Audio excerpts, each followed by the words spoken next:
అందం, ఆరోగ్యం, ఆత్మవిశ్వాసం అనూస్తో సాధ్యం. ట్రాన్స్ఫర్మేషన్ సర్వీసెస్ పైన ఫ్లాట్ 50% డిస్కౌంట్. అనూస్ సిన్స్ 1982. నమస్తే రబ్ గారు. నమస్తే జయ. నేను ఆల్రెడీ మన ప్రేక్షకులందరికీ చెప్పేశానండి, టేస్టీ రెసిపీతో రెడీగా ఉన్నామని. టేస్టీ మనం వేసే ఉప్పును బట్టి టేస్ట్ ఖచ్చితంగా. ఏం చేస్తున్నాం రబ్ గారు? ఏం చూపిస్తున్నారు? పన్నీర్ కనిపిస్తోంది, పుదీనా కనిపిస్తోంది. హోమ్ మేడ్ పన్నీర్ చెప్పాం కదా. అవును. సో హోమ్ మేడ్ పన్నీర్ తోటి biryani okay, simple and easy. ఓ పావు గంటలో అయిపోయేది. జస్ట్ దీనికి చేసుకోవాల్సిన ఏర్పాట్లు ఏంటంటే, ఓ 2 ఉల్లిపాయలు కట్ చేసుకోవటం, ఓ 2 టమాటాలు కట్ చేసుకోవటం, ఓకే, కాసిన గ్రీన్ పీస్. అంటే ఇప్పుడు సీజన్ కాదు కాబట్టి అవును, మనం ఫ్రోజన్వి దొరికేస్తూ ఉంటాయి మనకి, అవును, అవి తెచ్చుకోవటం. లేదా మనం ఫ్రోజన్వి వద్దు అంటే రాత్రే బఠానీలు నానబెట్టి ఒక గుప్పెడు బఠానీలు. మనకు పన్నీర్ ఎలాగూ రెడీగా ఉంటుంది కాబట్టి ఉంది కదా, మనం చేసుకున్నాం. ఆ పన్నీర్ని వేయించేసుకుని సింపుల్గా కుక్కర్లో 10 నిమిషాల్లో బిర్యానీ. ఒక్కసారి ప్రాసెస్ మొత్తం చెప్పండి. ప్రాసెస్ మొత్తం కుక్కర్ స్టవ్ మీద పెట్టాలి, స్టవ్ వెలిగించాలి. దాని తర్వాత ఏముంది, కొంచెం మసాలా దినుసులు, ఫుల్ మసాలాలు వేసుకోవటం. దాంట్లో కొంచెం పన్నీర్ వేసి వేయించేసి పన్నీర్ ముక్కలు తీసి పక్కన పెట్టుకోవాలి. పన్నీర్ విడిగా కూడా వేయించుకోవచ్చు, 2-3 పాత్రలు చెయ్యొద్దు, ఈజీగా ఒక పాత్ర అయ్యేలాగా చేసుకో. అవునవును. పన్నీర్ తీసి పక్కకు పెట్టుకోవటం. మసాలా దినుసులన్నీ వేయించాం కదా, ఉల్లిపాయ, కొంచెం కాస్త అల్లం వెల్లుల్లి, తర్వాత ఏమో గ్రీన్ పీసు, టమాటా వేసి వేయించి, తర్వాత బియ్యం వేసేసుకోవటం, పన్నీర్ ముక్కలు వేసేసి నీళ్లు పోయటం సరిపడా కుక్కర్కి మూత పెట్టేయటం. ఉప్పు మాత్రం మర్చిపోకుండా వేయాలి. తర్వాత 10 నిమిషాల్లో అయిపోతుంది. స్టార్ట్ చేసేద్దామా? చెప్పడం ఈజీ కదా, చాలా సింపుల్. అందుకే నేను బ్రీఫ్గా రెసిపీ చెప్పండి అంటున్నాను. చూడండి. ఓకే, సిమ్లో పెట్టు. పన్నీర్ వేస్తారా? పన్నీర్ వేసుకోవాలి. ముందు కొంచెం మసాలా దినుసులు వేసేసి అప్పుడు పన్నీర్ వేసుకుందాం. నేతితోటి కూడా చేసుకోవచ్చండి, మన ఇష్టము. నేను చివరికి వేయాలనుకుంటా. నేతితోటి పెద్ద వంట నాకు పెద్దగా ఇష్టం ఉండదు. అవునా? అంటే కొంచెం పైన వేసుకుంటే గుమగుమలాడుతూ ఉంటుంది, చాలా నెయ్యి కూడా పడుతుంది. ఓకే. నూనె కాగింది రమ్మ గారు. అన్నీ వేస్తారండి దినుసులన్నీ? దాదాపుగా వేసుకుంటాం. ముందు కొంచెం షాజీరా. నేను ఇదివరకు అనుకునేదాన్ని రమ్మగారు, షాజీరాకిను జీలకర్రకి ఏంటి తేడా, 2 ఒకటే కదా అనుకునేదాన్ని. తర్వాత అర్థమైంది, ఇది దీని టేస్ట్ వేరు, అసలు దాని టేస్టే వేరు. వాడడం మొదలు పెట్టాక మనకు తెలుస్తుంది. జీరాలో ఉండే రుచి వేరు, దీని రుచి వేరు. ఒకవేళ లేకపోతే అది వాడేసుకోవచ్చు, ఏం కాదు. మనం ఎట్లాగో ఇందులో కొంచెం గరం మసాలా వేసుకుంటాం. ఇవి గుమగుమలాడుతూ ఉండటం కోసమే తక్కువే వేసుకోవాలి, ఎక్కువ అక్కర్లేదు. కొంచెం దాల్చిన చెక్క, ఓ 3 లవంగ మొగ్గలు, ఒక 3 ఏలక్కాయలు, కాసిని మిరియాలు. ఒకవేళ పిల్లలు మనవాళ్ళు అందరూ కారం తినగలిగే వాళ్ళు ఉంటే ఇంకొక విసురుగా వేయచ్చు, కానీ అంత ఎందుకు విసరాలి అనిపిస్తుంది అనమాట. మనం ఎలాగో పొడి వేసుకుంటాం కదా, చిదురుతాయి. ఇప్పుడు పన్నీర్ ఇచ్చేసే వేయిద్దాం. నూనె వేడిగా ఉంది కాబట్టి ఇది ఇప్పుడు మనం ఇలా ఉన్నది పెట్టుకున్నాం కదా, సోల్లాగా.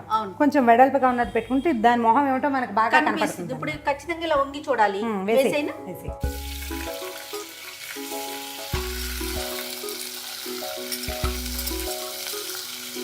సిమ్లో పెట్టుకుని వేయించండి. ఎక్కువ హైలో ఉంటే అడుగు పట్టేస్తాయి. ఇవి కొంచెం వేగనిస్తేనే దీని రుచి బాగుంటుంది. ఒకవేళ ఇలా వద్దనుకుంటే మనం విడిగా కూడా పక్కన వేయించుకోవచ్చు. వేగిన పన్నీర్ అయితేనే మనకి రైస్లోకి బాగుంటుంది. కొంచెం బ్రౌన్ కలర్ వచ్చాక తీసేసేయి. మీరు అన్నట్లు ఇంకొక దాంట్లో వేయించుకున్నట్టయితే ఇంకా బాగుండేది. అంటే ఏం అక్కర్లేదు, చెప్తున్నాగా, ఏమీ అవ్వదు. ఇదంతా మనం కుక్కర్లో పెడతామా, మూత పెట్టేస్తాం. మూత పెట్టేస్తే అడుగున ఉన్న పన్నీరు ఆటోమేటిక్గా అన్నంలో కలిసిపోతుంది. ఓకే ఓకే, పర్వాలేదు. రమ్మగారు ఇది మాడుతున్నట్లుందండి, అందుకని చిన్న స్టవ్ మీదకి మార్చుకుందామా? సరే, మీకు వీలుగా ఉంటుంది. ఓకే, ఉల్లిపాయ ముక్కలు ఇచ్చేసి ఆయిల్ సరిపోతుందా చూసారా? కావాలంటే వేసుకుందామండి కొంచెం.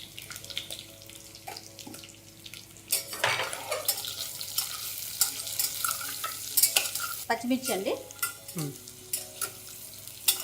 ఒకవేళ పిల్లలుండి తినరేరని అనుకుంటే పచ్చిమిర్చిని ఏమంటారు సన్నగా పొడుగాటి స్లిట్స్ చేసేయండి, ఈజీగా తీసి పక్కన పెట్టేది, చిన్న ముక్కలు చేయకుండా. కొద్దిగా తగ్గించుకోవచ్చేమో నాకు, ఎందుకంటే మసాలా దినుసులు వేసుకున్నాం కదా.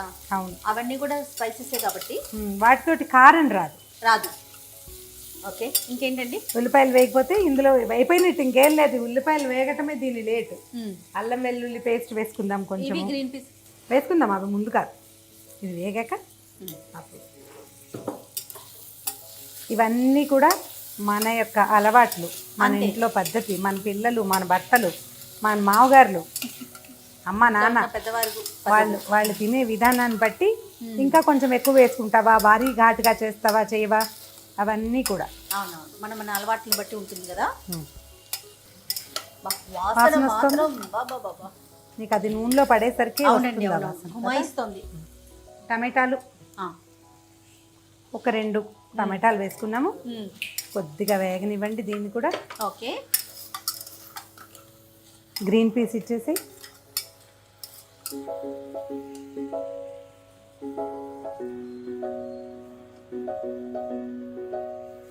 ఓకే గ్రీన్ పీస్ వేసేసాం కదా. కొద్దిగా ఒక 5 నిమిషాలు దీన్ని టమాటాలు గ్రీన్ పీస్ని ఈ వేసిన మసాలా వెల్లుల్లిపాయల వాసన పట్టేదాకా ఒక 2 నిమిషాలు వదిలిపెట్టేసేద్దాము. మూత పెడతారా రమ్మగారు? అక్కర్లేదు జయ, తర్వాత ఎలాగూ పెడతాం కదా. ఓకే. కొంచెం ఇవి హీట్కి కొంచెం సర్దుకుంటాయి అన్నమాట, ఒకదానితో ఒకటి అడ్జస్ట్ అవుతాయి. అవును వాసనలు. దీంతో పాటు మనం ఏం వేసుకోవచ్చు, గరం మసాలా పౌడర్ ఒకటి, తర్వాత పుదీనా కొత్తిమీర ఉంది, వేద్దాం. ఇది కొంచెం మగ్గినాక ఒక స్పూన్నర గరం మసాలా పౌడర్ వేసుకోండి. గరం మసాలా పొడి ఈసారి నెక్స్ట్ టైం ఎప్పుడైనా చెప్దాం. ఓకే. ఇంట్లో చేసుకునేందుకు ఎక్కువ ఘాటుగా లేకుండా మన సాధారణ అవసరాలకి సరిపోయేలాగా. మనం బజార్లో కొనుక్కొస్తుంటాం కదా, ఈ కొనుక్కొచ్చే ప్రక్రియకి కొంచెం స్వస్తి చెప్తేనే బాగుంటుంది. అవునండి, అవునవును. ఆయిల్ వచ్చేస్తాం చూడు పైకి, మనం వేసిన 2 కూర ముక్కల్లో ఇంచే కూడా అనిపిస్తుంది. ఓకే. ఇప్పుడు రైస్ వేసేద్దాము. కొంచెం బాస్మతి రైస్ ఇవి ఒక కాసేపు కడిగి 1 గంట కూడా లేదు, ఒక అరగంట నానబెట్టామంతే. జస్ట్ ముక్కలు కాకుండా మాత్రం చూసుకుంటే సరిపోతుంది. ఓకే. బియ్యం చూస్తే గబుక్కున నోట్లో వేసుకుంటాం, కొంత అలవాటు కదా. కానీ బియ్యం గనక తరచుగా నోట్లో వేసుకునే అలవాటు ఉందంటే మీకు ఖచ్చితంగా ఏదో డెఫిషియన్సీ ఉన్నట్టే అర్థం. మన పెళ్ళికి వాన వస్తుంది అంటారు, మన మానవరాలి పెళ్ళికి కూడా వాన వస్తుంది కాదు అలా చెప్తారు. కానీ డెఫిషియన్సీ ఏదో లోపల బ్లడ్లో ఒక చిన్న లోటు ఉంటేనే ఆ బియ్యం తినాలనే ఇచ్చొస్తుంది. ఊరికే క్యాజువల్గా ఒకటి కాకుండా తరచుగా తడి బియ్యం చూడంగానే నోట్లో వేసుకునే గుణం. కొంతమంది పొడి బియ్యం కూడా తింటారు. ఓకే. అలాంటి అలవాటు ఉంటే కనుక ఒక్కసారి ఆలోచించాల్సిందేనా. ఎక్కువ కదపకుండా కొంచెం ఈజీగా దీంట్లో కొంచెం తడి ఆరితే చాలు. కొద్దిగా బియ్యం ఎలాగో పొడిగానే ఉన్నాయి. ఓకే. ఇప్పుడు ఏం చేద్దామంటే పుదీనా కొత్తిమీర వేసేద్దాం. దాని గరం మసాలా వేసేసాం కదా. ఓకే.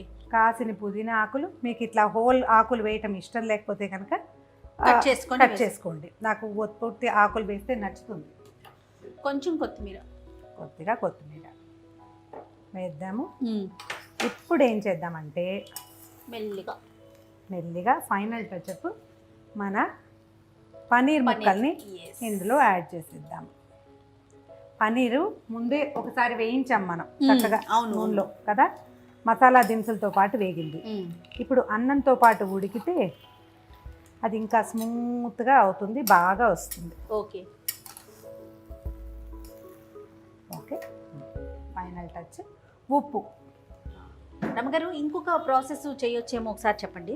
ఇప్పుడు మనం పన్నీర్ వేయించేసుకున్నాం, మసాలాలన్నీ కూడా దినుసులన్నీ కూడా నూనెలో వేయించుకున్నాం కదా. నీళ్లు పోసేసిన తర్వాత ఎసరు పోసినాక బియ్యం వేసుకుంటే అది బాగోదా? వేసుకోవచ్చు, అలా కూడా చేయొచ్చు. నీళ్ళు పోసాక కూడా బియ్యం వేసుకోవచ్చు. అది కూడా ఒక వేయాల్సిన అన్ని వేసేసి నీళ్లు పోసేసినాక లాస్ట్ లో బియ్యం రైస్ యాడ్ చేసుకోవచ్చు. అలా కూడా చేయొచ్చు. అంటే మన అలవాటు చేసుకునే విధానాన్ని బట్టి కొంచెం బియ్యంకి మసాలా వాసన పడుతుందని అనిపిస్తుంది నాకు. ఇట్లయితేనా? ఇలా అయితే అంటే ఇది జస్ట్ మనం ఊహ చేయాలి. అలా మన చేతికి ఎట్లా అలవాటు అయితే అంతే అంతే. సరే, ఇప్పుడు ఏం చేద్దామంటే నీళ్ళు పోద్దాం. ఇవి బాస్మతి రైస్ కాబట్టి 1కి 1 పావు సరిపోతుంది. ఒక రెండో విజిల్ రాగానే తీసేద్దాము.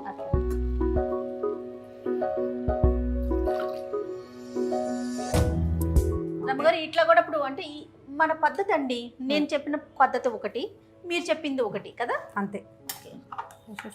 నీళ్లు పోసేసారు కదా. నీళ్ళు పోసేసాను. కొద్దిగా 1 స్పూన్ నెయ్యి వేసి ఇందులో. మీకు లాస్ట్గా వేయటం ఇష్టం కదా నెయ్యి? చివర్లో నెయ్యి ఇష్టం. అట్లా ఒక అలవాటు అనమాట. అయితే ఏంటంటే దీనికి ఫైనల్ టచ్అప్ నేనేం చేస్తానంటే మన స్టైల్ ఏమి యాడ్ చేద్దామంటే ఒక లెమన్ డిప్ప. అన్నం విడిగా వస్తుంది, తర్వాత ఈ టమాటాలు వాటన్నిట్లలో ఉన్న రుచి పైకి వస్తుంది. ఒక్కసారి కదిపేయండి. తర్వాత ఇది ఉడకపడుతుండగా మూత పెట్టేసేయండి. విజిల్ పెట్టేస్తే వెయిట్ పెట్టేస్తే అయిపోతుంది. సరిపోతుంది. కొంచెం సేపు అయినాక విజిల్ పెట్టుకుంటే మంచిది కదండి. కొంచెం స్టీమ్ వచ్చాక పెట్టి. ఓకే రమ్మగారు స్టీమ్ వస్తుందండి. పెట్టేద్దామా? ఎస్. రెండో విజిల్ రాగానే ఆఫ్ చేస్తే అయిపోతుంది. ఓకే.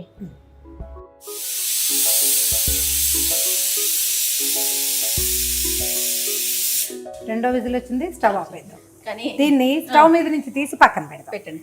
కాదు రమ్మగారు, మనం షో చేస్తున్నాం కదా, కాబట్టి దాని ఇంకేలా చూస్తూ రావే అమ్మ అని చూస్తున్నాం. అదే ఇంట్లో అయితే కుక్కర్ పెడతాం, పక్కడికి వెళ్ళి ఏదో చేసుకుంటూ ఉంటాం కదా. అదే కదా, వంటని శ్రద్ధగా చేయాలి. అవును. అంటే అక్కడే నుంచుని కాదు, మన మైండ్ దాని మీద ఉండాలి, పైన వేరే చేసుకుంటూ ఉండాలి. దాన్నే చూస్తూ ఉంటే ఇంకా పనులు ఎక్కడ అవుతాయి? అన్నంతో పాటు ఉడకాలి, కూరతో పాటు వేగాలి. అదే అయిపోతుంది. ఇంకా టైం చాలదేమో మనకి. కుక్కర్ చల్లారిపోయింది. అవునండి. వెయిట్ తీసాము, మూత కూడా తీసేస్తాము. ఓకే. మీరు ఇంకా తీయకముందే నేను చూడండి రెడీగా ఉంచుకున్నాను బౌల్ ఇక్కడ. ఈయనతోటి సిద్ధంగా ఉన్నావు. ఏదో దీని సౌందర్యం. ఒక్కసారి పైనుంచి కిందకి అలాగా తిప్పుకుంటే వచ్చేస్తుంది రైస్.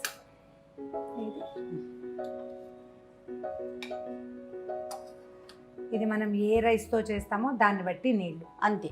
మామూలు ఇంట్లో మనం రోజు వంట చేసుకునే రైస్ అయితే 1కి 2 పోయొచ్చు. ఒక్క చుక్క చూపు వాసి తగ్గించినా పర్వాలేదు. అవును. ఈ బాస్మతిలు అవి అయితే అవి పాతవా కొత్తవా, ఏ బార్లు, ఎక్ బార్లు, తిబార్లు, దుబార్లు బోల్డ్ అని ఉంటాయి అందులో వ్యవహారాలు. అవునవును. దాన్ని బట్టి కొంచెం అందాజుగా నీళ్ళు తగ్గించి పోసుకుంటే సరిపోతుంది, మనకు కావాల్సినట్టుగా వస్తుంది. అవునండి. అవును. రమ్మగారు, ఆ గెరెట్ని ఏమంటారు రమ్మగారు? దీన్ని ఏమంటాము? దీన్ని అట్ల కాడ అంటాం. అన్నిటికీ అదే వాడతారా మీరు కూడా?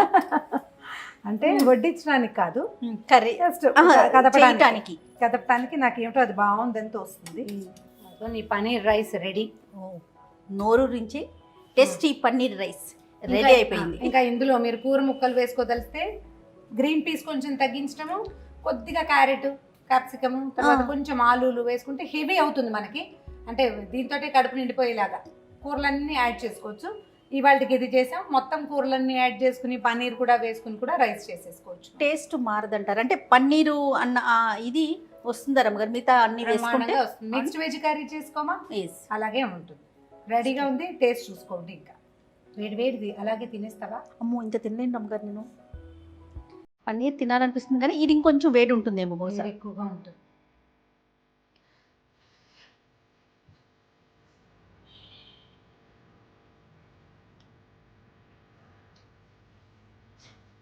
ఏమేమి రుచులు తెలుస్తున్నాయో చెప్పు. నెయ్యి తగిలింది నాకైతే ఫస్ట్. స్పైసెస్ వేశారు కదా, దాని ఘాటు, ఆ టేస్ట్ తెలుస్తుంది. వాసన అంటే రెగ్యులర్గా మనం తింటాం కాబట్టి అలవాటు ఉంది కదా, ఆ టేస్ట్ తెలిసిపోతుంది. ఇంకా రైస్ అంటే చెప్పనక్కర్లేదు. పన్నీర్ టేస్ట్ అంటే ఆల్మోస్ట్ మీరు వేసినవన్నీ తెలుస్తున్నాయి రమ్మగారు. అన్ని ఫ్లేవర్స్ బాగుంటాయి. మనం చివరి వేసుకునే నెయ్యి, నిమ్మకాయ వల్ల ఇది కొంచెం రుచి ఎక్కువ ఎన్హాన్స్ అవుతుంది. అవునండి. అలవాటు చేసుకోండి. కుక్కర్లో చేసే రైస్లప్పుడు పైన ఒక నిమ్మ చెక్క కనుక పిండితే మీరు వెజిటబుల్ బిర్యానీ చేసుకున్న, పీస్ పులావ్ ఒట్టిగా గ్రీన్ పీస్తో చేసుకున్న, తర్వాత ఏమో ఇది పన్నీర్ పులావ్ చేసుకున్న బ్రహ్మాండంగా ఉంటుంది. జీరా రైస్ చేస్తాం, అందులో కూడా ఒక హాఫ్ నిమ్మరసం కనుక పిండితే. నాకు ఆ పులుపు అయితే ఏమనిపించలేదు. పులుపు రాదు. రైస్ నీకు విడివిడిగా వస్తుంది. అండ్ ప్రతిదాని ఫ్లేవర్ మామూలుగా అజినమాటో వాడతారు పదార్థాలు. అవును. ఎందుకంటే రుచి, టేస్ట్, దేని రుచి దానిది మనకు తెలుస్తూ ఉంటానికి. అజనమాటో అంత సేఫ్ కాదని, ఏదో అదొక మిక్స్ అయినా కూడా అజనమాటో మనం రెగ్యులర్గా వాడాం. ఇలా ఉడికే పదార్థాలు చివరిగా ఒక నిమ్మ చెక్క కనుక పిండితే రైస్ తాలూకు రుచి మనకి బాగా తెలుస్తుంది. సూపర్ అండి. పిల్లలకి మార్నింగ్ మనం స్కూల్స్ కనుక మొదలైతే చక్కగా బాక్స్ చేసేసుకోవడానికి చాలా బాగుంటుంది. ఇది హోమ్ మేడ్ పన్నీర్తో చేసుకోండి, దాని రుచి వేరుగా ఉంటుంది. Right. Thank you so much రమ్మగారు. Thank you Jaya.